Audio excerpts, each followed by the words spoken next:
Oh, napapansin nyo ba, araw-araw na akong nagko-content ngayon? For today's video, pag-usapan natin, bakit kailangan nyo sumali sa Kasosyo Malupit Content Creation Program. Designed by our leader, Kasosyo Malupit, Kasosyong Arvin Orubia, kung saan natuto akong magnegosyo like almost 5 years ago. Nagsimula kami ng September 2020. Ngayon ay February 2025 na at patuloy pa rin akong nakikinig sa kanya.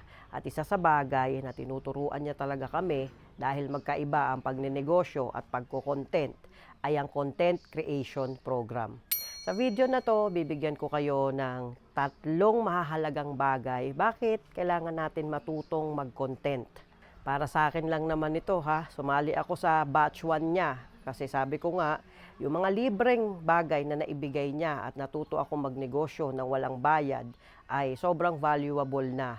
Ano pa ba naman itong maibalik? Pwede kong maibalik sa kanya. Kaya naman, hindi ko pa alam kung ano ang nangyayari. Sumali na agad ako sa KMCC program at isa nga ako sa naging batch 1. At ang unang-una ko talagang natutunan dito, alam nyo ba, ay ang pagkakaroon ng sistema. Number 1 yan para sa akin, ha? Sistema.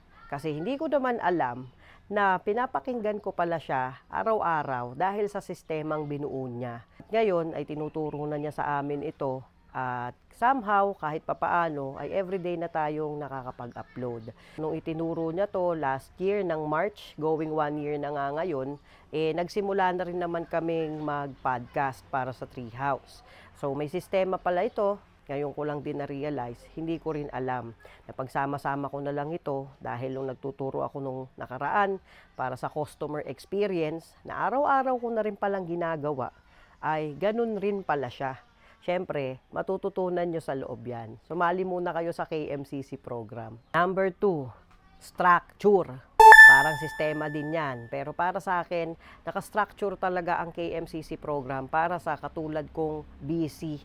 Araw-araw may ginagawa, araw-araw may kailangang gawin. At in-structure niya to sa mga katulad namin na hindi naman content creation ang karir. Kung hindi nyo napapansin, halos lahat papansin na sa social media.